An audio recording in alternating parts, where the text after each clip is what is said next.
Check. Testing, testing. Set.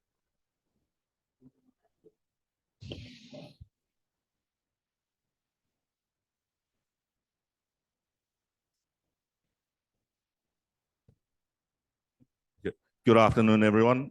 Welcome again to the Moana Blue Pacific Pavilion. This is a second event as part of the PACRES Project suite of initiatives that we've been undertaking throughout the Pacific region. Today we have 4 guest panelists. To my right, we have Director General from the Secretariat of the Pacific Regional Environment Program, Mr. Zephaniah Nawandra. We also have here on my right is Mr. Thaddeus Ciota. He's the Deputy Director of Climate Change from the government of the Solomon Islands. To my left, I have Mr. Mike Waiwai. Mr. Mike Waiwai is the Director of Climate Change from the government of Vanuatu. And to my left, I have Ms. Anne Rasmussen, who is the Assistant CEO from the Ministry of Natural Resources and Environment from the government of Samoa. Again, we have an hour in terms of conveying our message on the importance of climate change in our region.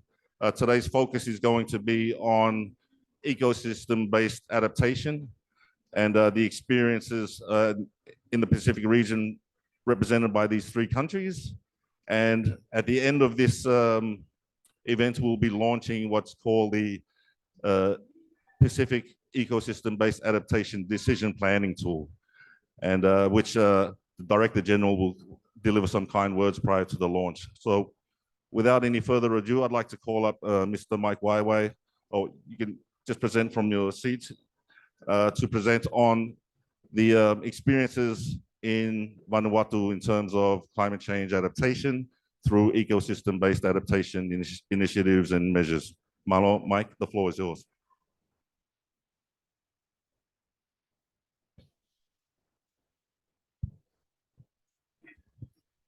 Thank you very much, Sione, for the introduction.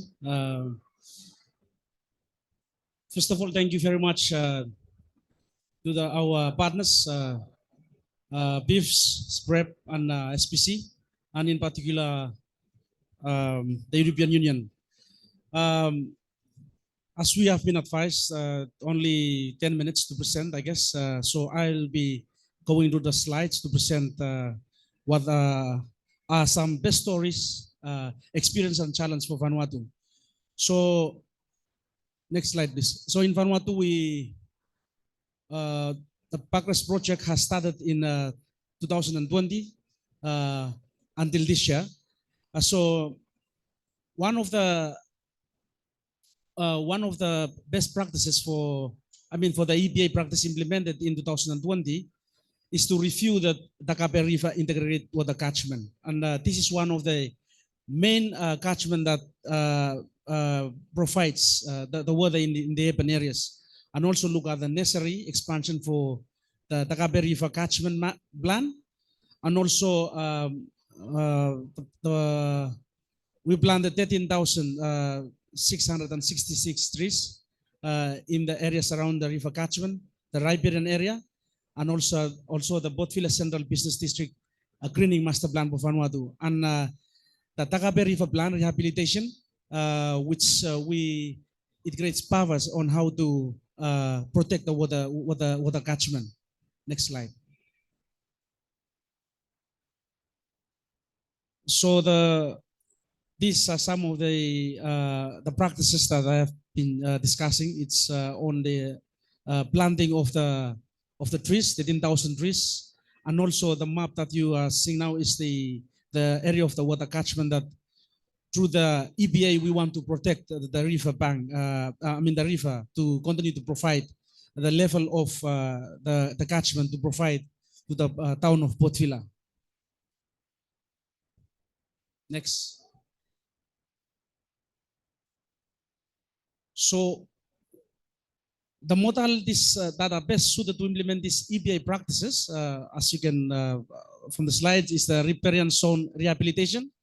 So when this level of water drops, it affects the water that is pumped into town for people to use. So we need to upgrade that. And we also have this agroforestry and also the reforestation, biodiversity and conservation, and marine reserve. And it's really a good practice for Vanuatu specifically in the sense that it has the short term, the medium term, and the long term priorities that it has. So for the short term, it has priorities on training the capacities of young people. So people in the communities and rural areas are trained through training of certificates on how they can build the capacity to understand and educate them on how to plant trees in the rural communities. And another important thing is the reforestation and agroforestry and biodiversity and conservation. So this is the medium plan. And for long-term plan, it depends on on the reforestation and especially rehabilitating the river catchment where we want to improve for the water sources. So the government sectors and stakeholders have a very good partnership in implementing the EBA projects. So there's good relationship between the communities and also people in the communities and also government to create to have this relationship to build to make sure to implement this project. Next slide. So some of these the communities that were involved is the Maro Landscaping and Botanical Garden Association. So these are some of the people in the very rural areas that maybe sometimes we didn't acknowledge them, but through the PACRES project, we involved them. That's the Maro Landscaping and Botanical Garden Association. So it consists of all people and women in the communities that we involve them, we educate them, and we teach them how to plant trees and also show the importance of how they can contribute to reduce the emission as far as climate change is concerned. And there's another one is the EBA Marine Management. It's another good example of community-based adaptation program where they have to look after the coastal areas because they live along the sea, so they have to protect the environment, the sea coast. So they use fishing every day in their lives, and it's good that they are engaged in this program because it helps them to see the importance of how they can contribute. So these two programs are funded by the grant under the PACRES Project, and which is a very good initiative. And you can see the gaps of before implementation and after the implementation or during the implementation of the knowledge of people in the community areas. And also the customary land are allowed by landowners for biodiversity conservation in the forest and along the sea coastal areas. So this EBA program is one of the best practices for the small Pacific Island countries in terms that it helps the small island states or small island countries to educate the people in terms of to understand how they can contribute effectively to reducing the emissions as far as climate change is concerned. Next slide. So I guess that's the 5 slides that I have to explain this the best practice and the challenges or what we've been through. And before I finish, COVID-19 has really given us a big challenge on how to implement that, but I guess there's way that Vanuatu has really maneuvered around to see how we can progress. There's closure of borders, but this is a real good story to use the local consultants and people that have capacity to continue to implement while we have this challenge with COVID-19. Thank you very much.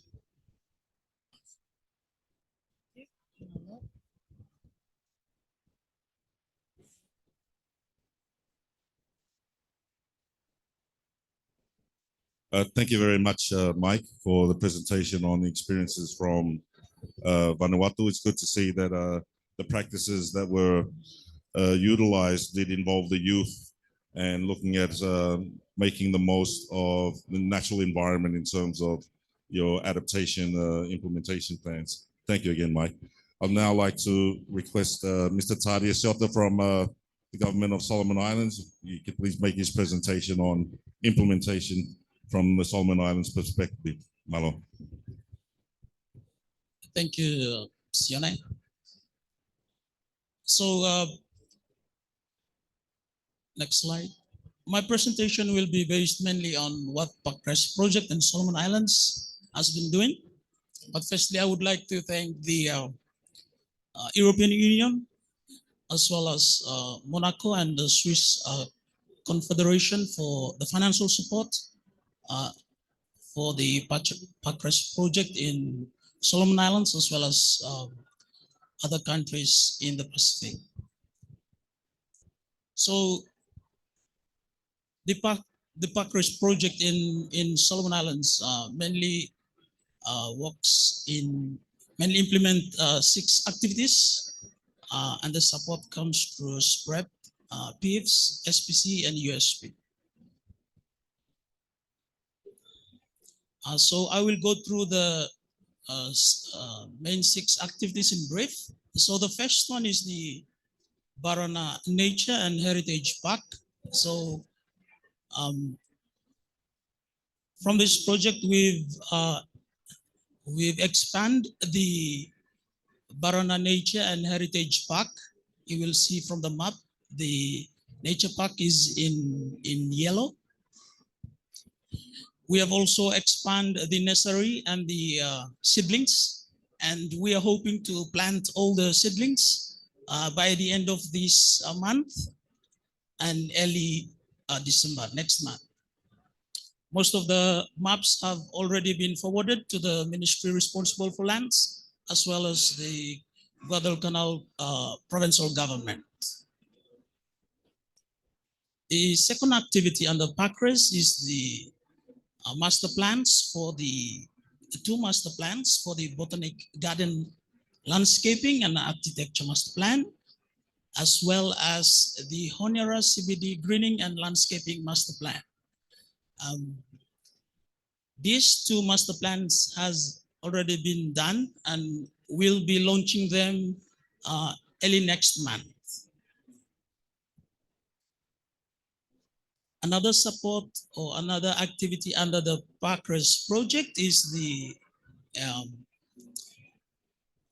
formulation of 2 very important documents. One is the National Determined Contribution, the updated one. We have already completed that and submitted it last year in 2001. The other one is the climate change policy review, which we are currently still doing at the moment. So at the moment, we are consulting the 9 provinces within Solomon Islands. So as you can see on the map, you'll see that our islands are scattered.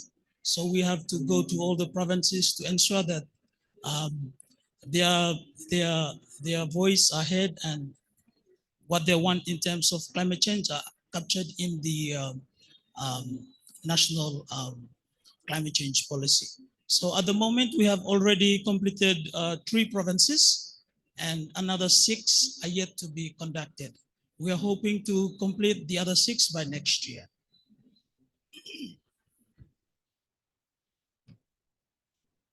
So under this PACRES project, the final one is the final activity is the Matanico riverbank rehabilitation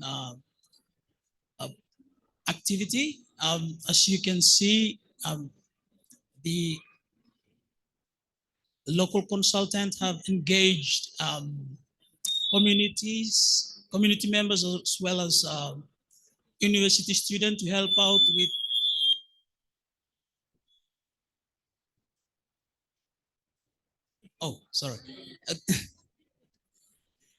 help out with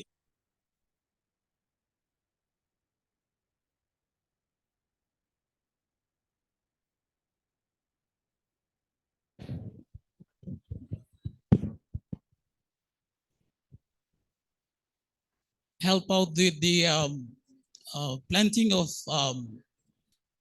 bamboos as well as vetiver grass along the river banks to stabilize the river bank along the Matanico River. Next slide. So over the past years, we have some EbA programs that were implemented in the country, and I just like to highlight two. One is the MEBACC project, which focused mainly on mangrove ecosystems.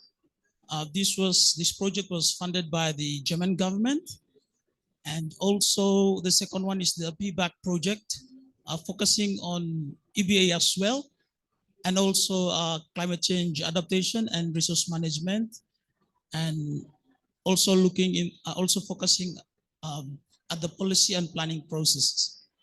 So the PACRES project is a scaling up of the PIFS project,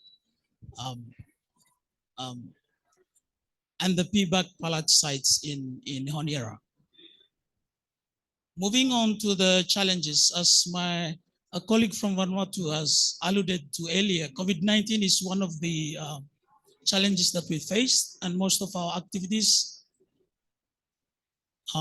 started in the later half of 2000, and it has really slowed down the implementation of the activities. Also, integration of EbA into plans and policies is also a challenge, mainly at the subnational level. The other challenge is the need for proper awareness raising at all levels, meaning national, subnational, goes down to the community level.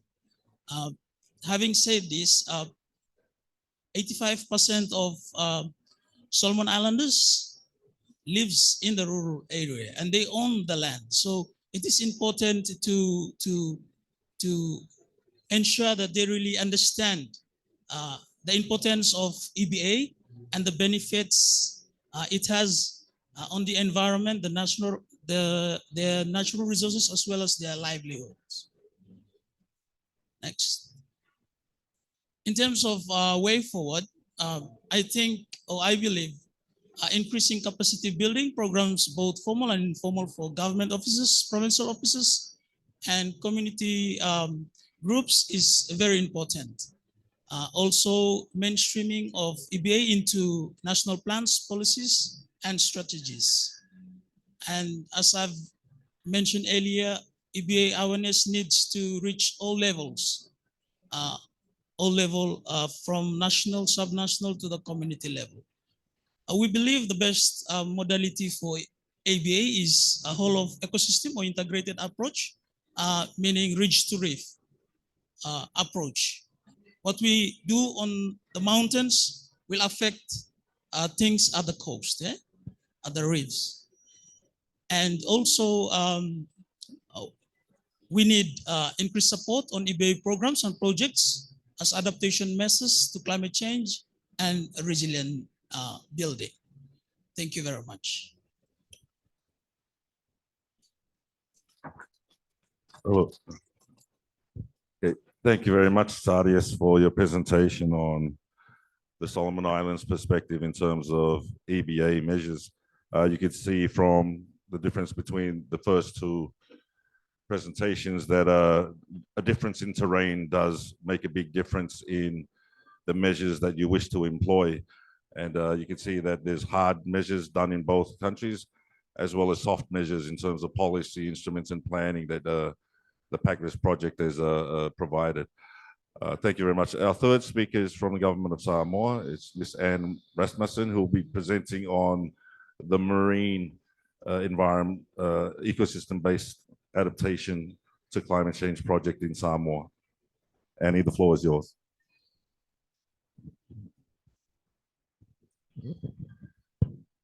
Thank you, Sione.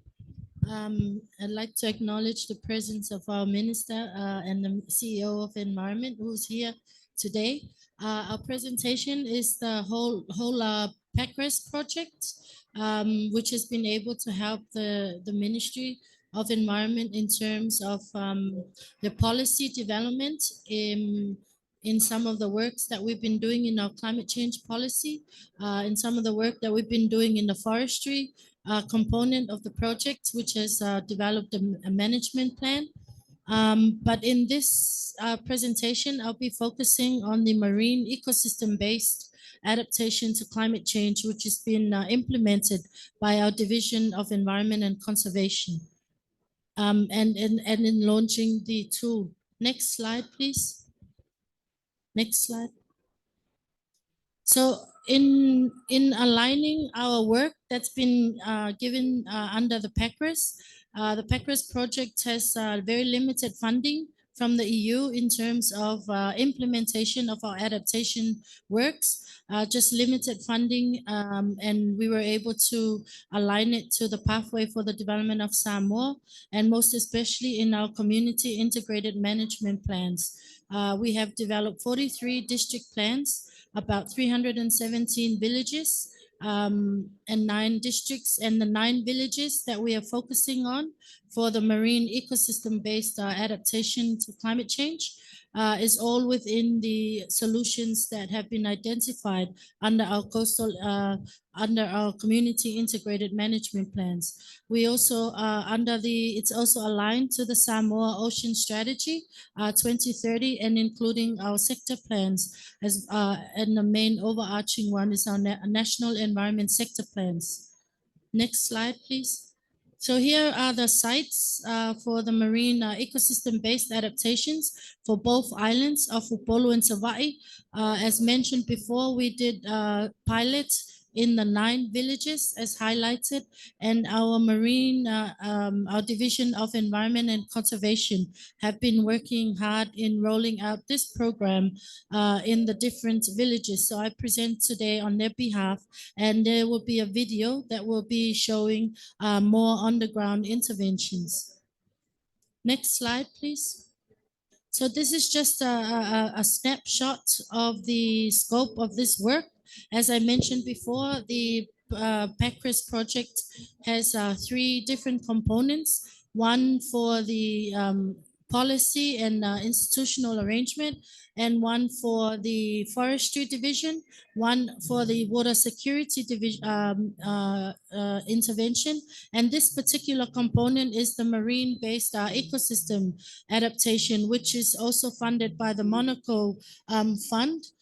Due to the limited funding under the PACRES. So for information, the PACRES has developed, and my colleagues worked on the development, including the understanding of the tool, the ecosystem-based adaptation tool, and it's piloted in the marine ecosystem approach. So of course, these are some of the works that our marine division, or the Division of Environment Conservation, has been undertaking, is collecting the information on the different species and the richness of the marine ecosystem in Samoa.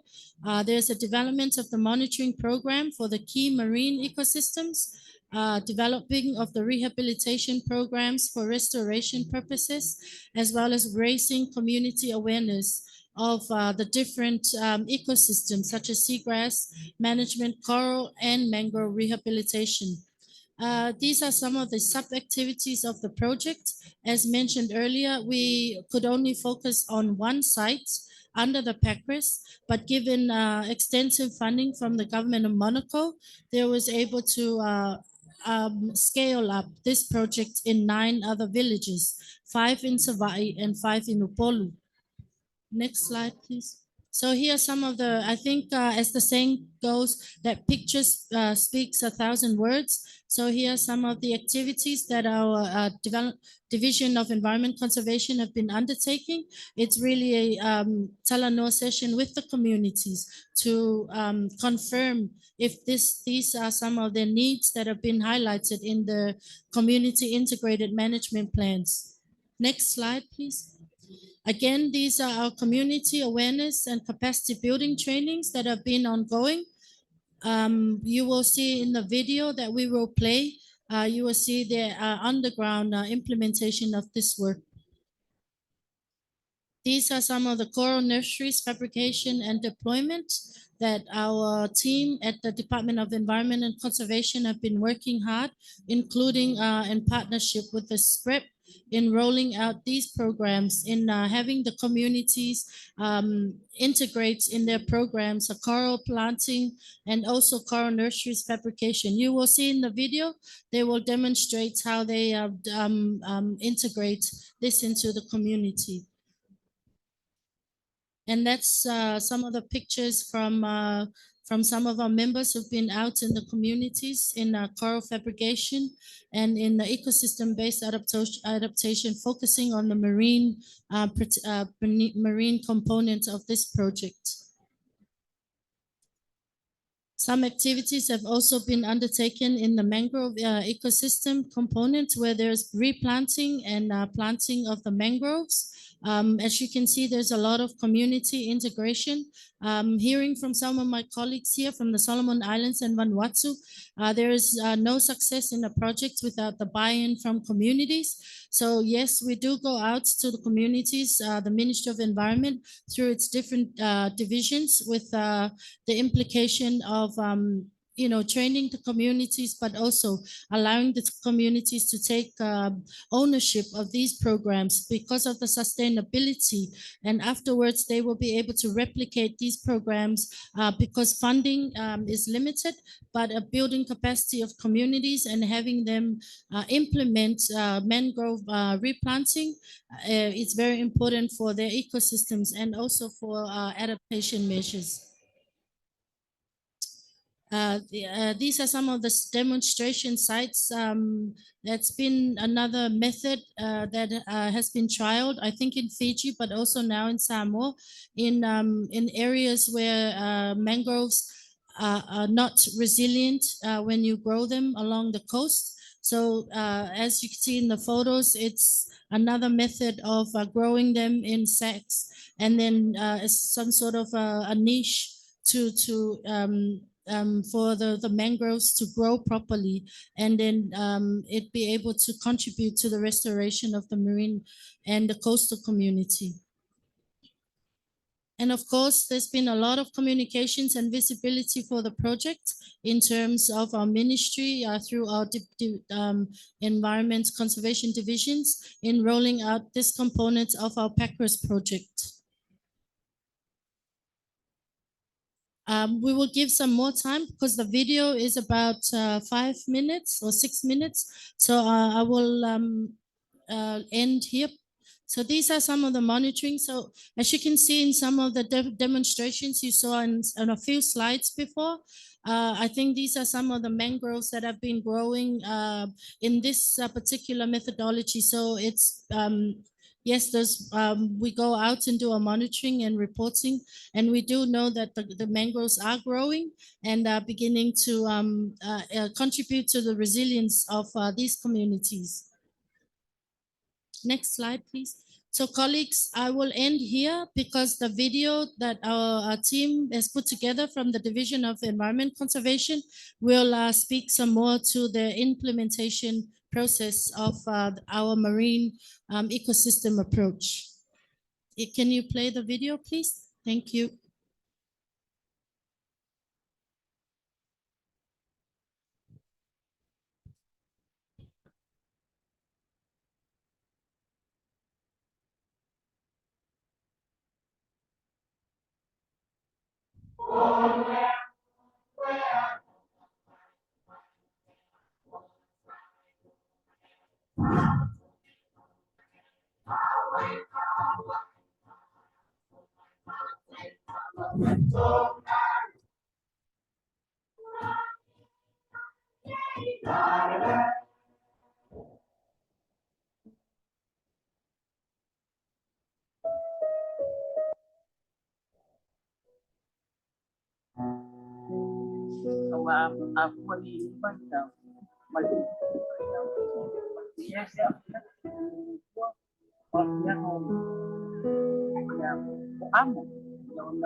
So some ya ado apa pio na pa manuya ina il tong pio na to ya le aksos kan dedi na ni mo ta ulo ne ya mas ko ya le am wa mo ni le wa be ni e mo na to pare pare ya pa ni to lo am Io stava nota uguale in formato, quale aia si formato lanza la voce formato.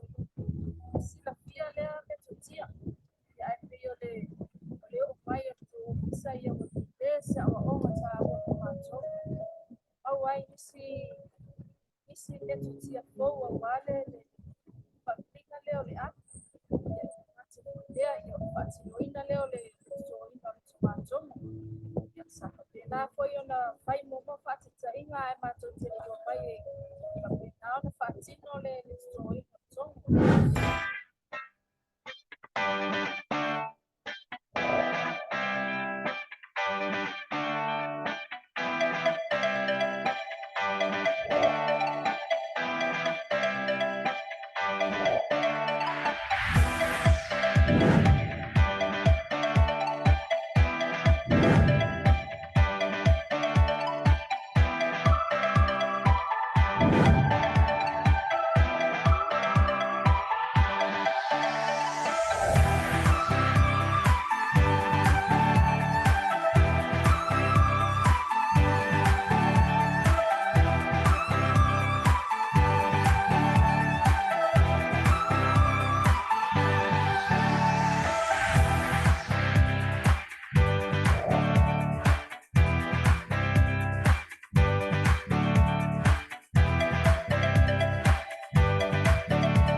Okay, thank you very much, and for that presentation and for the short video. I guess what you can take away from that is both the terrestrial and the marine approaches to ecosystem-based adaptation that's been employed across the three countries. You could also see that there have been different elements in which have been employed. As I mentioned earlier, the terrain does dictate what you can and cannot do, and that you look for the best possible measures that could be most applicable to your national circumstances. Again, can I get a round of applause for the three presenters? Lastly, on our schedule is we're going to be launching the Pacific Ecosystem-based Adaptation Decision Tool, and so I'd now like to call upon the Director General from SPREP, Mr. Zephaniah Nawandra, if you could deliver some kind words, which will pretty much detail what the tool is about. And if there are any questions after the launch, we do have some time, so please do not hesitate to ask any questions. And if there is no questions, then I'll be glad to ask questions from the participants. Malo.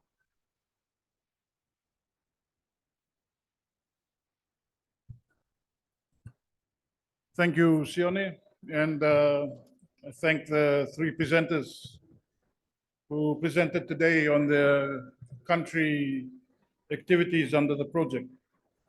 I'd like to start by acknowledging the donors and partners who have assisted SPREP to work with our countries to implement this project. The European Union, the Principality of Monaco, and the Swiss Federation. Listening to the three presentations, a number of common threads came with all the presentations. One is that you're often carrying out ecosystem-based adaptation in areas that are already degraded. There are already impacts from pollution, from runoff, from unsustainable use. So it brings to mind that we're not only fighting the challenge of climate, but we're also fighting the other challenges of unsustainable use of resources, biodiversity loss, and also pollution. Brings home the need to continue to address things in an integrated way, so that we meet or try to meet all three challenges and address them at one time. The second common thread was the remoteness of some of the places, and that they're with rural communities that don't have much with them to address the issues that have been raised or that they face. What this tool, I think, does is it provides information that they can use to then plan how they can carry out ecosystem-based adaptation in their own communities, using a lot of the resources that are readily available to them.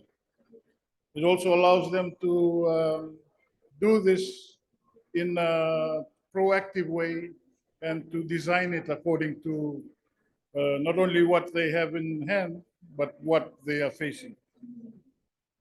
In developing the tools, SPREP worked with a number of partners, including Alluvium Consulting, SPEC-B, and Griffith University.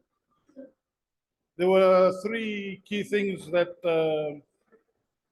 SPREP and its partners had to consider, or were asked to consider when they were developing the tool. The first is to develop a tool that was made for the Pacific, or made for the countries that where they would be used. The second is recognizing that many of our Pacific countries don't have much data and information. This morning we had a discussion on the need for science and for doing a lot more research into the things that in our own communities, and educating more scientists, more engineers, more geologists to generate this data. But in the absence of that, this tool is developed to be used where we are in a data deficient environment. We were also asked to provide a tool that doesn't come out with an answer, but it gives the practitioners information that will then allow them to pick and choose what they can then apply to their own situation. The tool starts off with three key questions. The first is, what sector are you undertaking the adaptation measure in? The second is, the ecosystem where you're applying it. And the third is addressing or to define what climate impact are you planning to adapt to. Based on the answer to these three questions, the tool then provides a description of relevant ecosystem-based adaptation options that you can apply to your situation.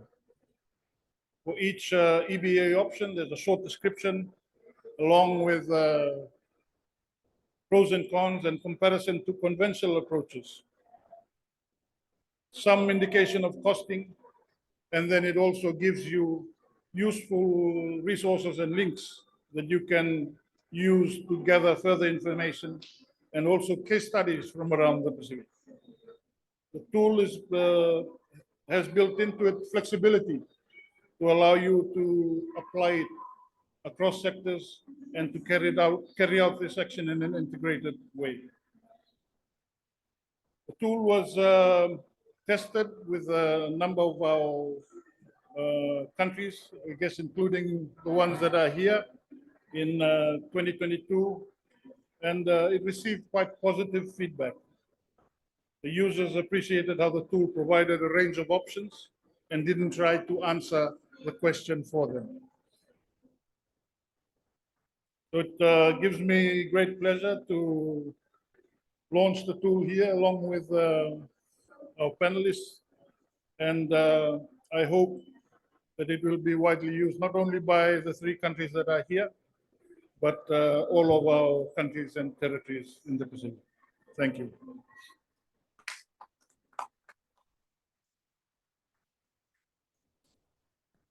Okay, thank you very much, Director General, for those kind words, especially in terms of explaining the usefulness and how the EBA tool will be able to assist countries in further developing EBA approaches to the adaptation initiatives within country. So you can see in the back there the tool. If you just click on that start planning,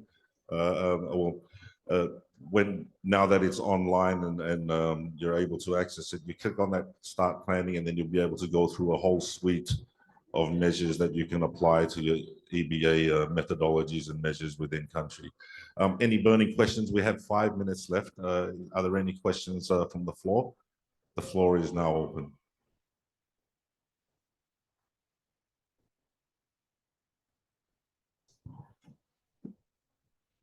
Hello, thank you very much. Adam Heel from the UN.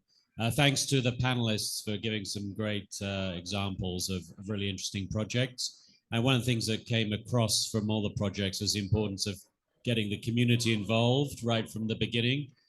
But one of the other challenges we face is also scaling these things up, right? To make sure that, you know, things like mangrove restoration can take place on a much larger scale. So I just wondered if you could speak to that, you know, those difficulties maybe about making sure there's adequate community consultation and some which takes time, it takes manpower, it takes a lot of energy, whilst at the same time needing to scale these things up further and faster. So any thoughts or reflections on that would be welcome. Thank you.